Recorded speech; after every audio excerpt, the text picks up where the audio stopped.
నమస్కారం. ఈరోజు మనం ఒక ఆ, చాలా శక్తివంతమైన దేవత గురించి మాట్లాడుకుందాం. కాళికాదేవి. అవును. ఆమె రూపం చూస్తే మెడలో కపాలమాల, నాలుక బయటకు చాచి, చేతిలో ఖడ్గం, కొన్నిసార్లు శివుడే పాదాల కింద ఉంటారు కదా. అవును, ఆ చిత్రాలు మనం చూస్తూనే ఉంటాం. ఇంత ఉగ్ర రూపం వెనుక అసలు కథ ఏమిటి, ఆమె ఎవరు, ఆ విషయాలు కొంచెం లోతుగా తెలుసుకుందాం ఈరోజు. తప్పకుండా. కాళికాదేవి అంటే కేవలం భయంకరమైన రూపమే కాదు, ఆమె శక్తికి, సృష్టికి, చివరికి లయకు కూడా ప్రతీక. శక్తి, సృష్టి, లయం. మూడింటికీనా? అవును. ముఖ్యంగా చెడు మీద మంచి ఎలా గెలుస్తుందో చెప్పడానికి ఆమె ఒక నిదర్శనం. పురాణాలేం చెప్తాయంటే ధర్మ సంస్థాపన కోసం ఆమె అవతరించింది. అంటే ధర్మాన్ని నిలబెట్టడానికా? సరిగ్గా, పాపులను శిక్షించడానికి. ఆమె రూపం చూడ్డానికే భయంకరంగా ఉన్నా భక్తుల పట్ల మాత్రం చాలా ప్రేమ చూపిస్తోంది. సరే, ముందు ఆమె ఎలా ఆవిర్భవించిందో చూద్దామా? తప్పకుండా. నేను విన్నది, పూర్వం దారకాసురుడు అని ఒక రాక్షసుడు ఉండేవాడట కదా, బ్రహ్మ కోసం తపస్సు చేసి. అవును, దారకాసురుడు ఘోరమైన తపస్సు చేశాడు. బ్రహ్మ ప్రత్యక్షమై వరం కోరుకోమంటే ఏం వరం కోరుకున్నాడు? తనకు మరణం వస్తే అది కేవలం ఒక స్త్రీ చేతిలోనే రావాలి అని కోరుకున్నాడు. ఓ, అంటే స్త్రీలు ఎలాగూ సున్నితంగా ఉంటారు, నన్నేమీ చేయలేరు అని ఒక ధీమా అన్నమాట. అదే అతని గర్వం. దాంతో విర్రవీగిపోయి ఋషులను, దేవతలను అందర్నీ హింసించడం మొదలుపెట్టాడు. స్వర్గం మీదకే దండెత్తడానికి సిద్ధపడ్డాడు. మరి దేవతలు వాళ్ళు ఊరుకున్నారా? ఏం చేస్తారు? ఎంత ప్రయత్నించినా అతన్ని ఓడించలేకపోయారు. ఆ వరప్రభావం అలాంటిది. చివరికి బ్రహ్మ దగ్గరకు వెళ్లారు. బ్రహ్మేం చెప్పారు? ఆయన మహాశివుణ్ణి శరణు వేడమని సలహా ఇచ్చారు. లోక కళ్యాణం కోసం ఏదో ఒకటి చెయ్యమని శివుణ్ణి ప్రార్థించారు. శివుడు అప్పుడు పార్వతీదేవి సహాయం కోరారా? అవును.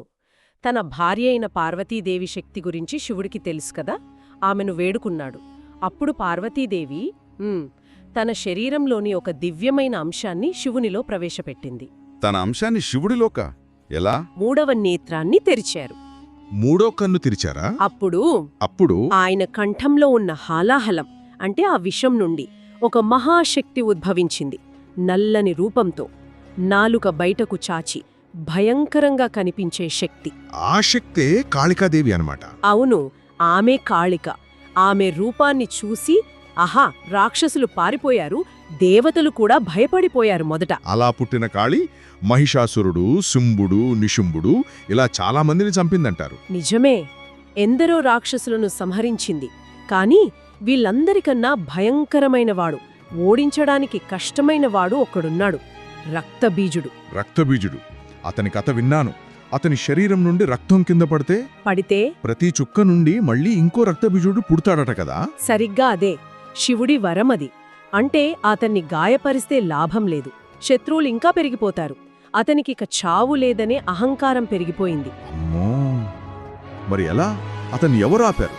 దేవతలు మళ్ళీ దుర్గాదేవిని అంటే పార్వతీ అంశనే శరణు కోరారు. ఆమె వెంటనే కాళికా రూపం ధరించింది. యుద్ధం చేసిందా? మరి రక్తం కింద పడకుండా ఎలా ఆపింది? అదే అసలు విషయం. కాళికాదేవి తన పొడవైన నాలుకలు చాచింది రక్తబీజుడి శరీరం నుండి రక్తం కింద పడకముందే. ప్రతి బొట్టును నాలుకతో తాగేసిందా? అద్భుతం. అవును. అలా కొత్త రాక్షసులు పుట్టకుండా ఆపి చివరికి ఆ మూల రాక్షసుణ్ణి సంహరించింది. అందుకే కాళి చేతిలో నరికిన తల కనిపిస్తుంది కదా, అది రక్తబీజుడిదే అని అంటారు. అయితే రాక్షసుణ్ణి చంపిన తరువాత శాంతించిందా లేక? లేదు. ఆ రాక్షస సంహారం, ఆ రక్తపానం, వాటి ప్రభావంతో ఆమె ఇంకా ఉగ్రరూపం దాల్చింది. కరాళ నృత్యం చేయడం మొదలుపెట్టింది. కరాళ నృత్యమా? అవును. ఆ నృత్యానికి భూమి కంపించిపోయింది. లోకాలన్నీ తల్లడిల్లాయి. దేవతలు భయపడి మళ్లీ శివుడి దగ్గరకు పరిగెత్తారు. శివుడు వచ్చి ఆపలేకపోయాడా? ప్రయత్నించాడు. కాని ఆమె ఉగ్రరూపం ముందు ఆయన ప్రయత్నాలు ఫలించలేదు. ఆమె ఆగలేదు. మరి ఎలా ఆగింది? చివరికి లోకాలను కాపాడటానికి శివుడు ఒక పని చేశాడు.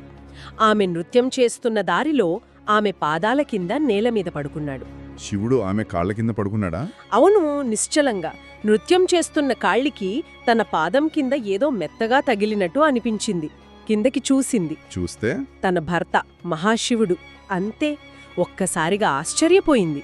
సిగ్గుతో, పశ్చాత్తాపంతో నాలుక కరుచుకుంది. వెంటనే శాంతించింది. ఓ అలాగా. అందుకే ఆ విగ్రహాల్లో శివుడు ఆమె కాళ్ళ కింద ఉంటాడనమాట. అవును, అది శివుడి గొప్పదనమని కొందరు, ప్రకృతి, శక్తి, పురుషుడిపై ఉన్న ఆధిక్యత అని ఇంకొందరు రకరకాలుగా వ్యాఖ్యానిస్తారు. ఆమె రూపంలో కూడా చాలా అర్థాలుంటాయంటారు కదా. నల్లని రంగు, ఆ కపాలమాల. తప్పకుండా. ఆమె నల్లని రంగు అది అనంతానికి, నిర్గుణతత్వానికి గుర్తు. మెడలోని 50 కపాలాలు, సంస్కృత అక్షరమాల అంటే జ్ఞానానికి ప్రతీక. నడుముకి చేతుల దండ కూడా ఉంటుంది కదా.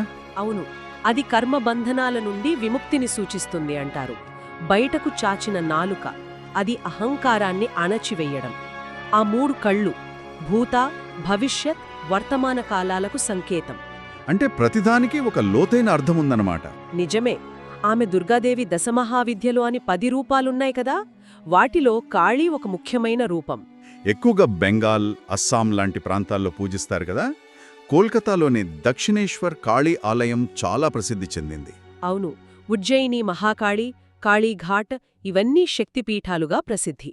మొత్తానికి ఆమె స్వరూపం యొక్క ముఖ్య ఉద్దేశ్యం చెడును నాశనం చేసి మంచిని స్థాపించడమే. చూశారుగా కాళికాదేవి కథ ఎంత ఆసక్తికరంగా ఉందో. ఆ భయంకర రూపం వెనుక ఇంత పెద్ద ధర్మస్థాపన ఆశయముంది. అవును, ఈ కథ మనకేం చెప్తుందంటే, కాళీ అంటే బయట ఉన్న చెడును నాశనం చేయడమే కాదు, మన లోపల ఉన్న అహంకారాన్ని, అజ్ఞానాన్ని కూడా నాశనం చేసే శక్తికి ఆమె ప్రతీక. అంటే రక్తబీజుడులాగా మనలో కూడా కొన్ని చెడుగుణాలు మనం అణిచేద్దామనుకున్న కొద్దీ పెరుగుతూ ఉంటాయా? అటిని కూడా కాళికలాగే ఆ మూల కారణాన్ని కనిపెట్టి రూపాంతరం చెందిస్తేనే వాటిని జయించగలమేమో. ఆహా, అంటే అంతర్గత శత్రువులపై విజయానికి కూడా కాళి ఒక సంకేతమనమాట. సరిగ్గా. ఈ పౌరాణిక గాథలు మనకు ఎన్నో పాఠాలు నేర్పుతాయి. ఈరోజు మనం విన్న కాళికాదేవి కథలోని ఏ అంశం మనల్ని ఎక్కువగా ఆలోచింపజేస్తుంది? మన జీవితంలో మనం ఎదుర్కోవాల్సిన రక్తబీజుడు ఎవరు? ఈ ఆలోచనలతో ముగిద్దాం.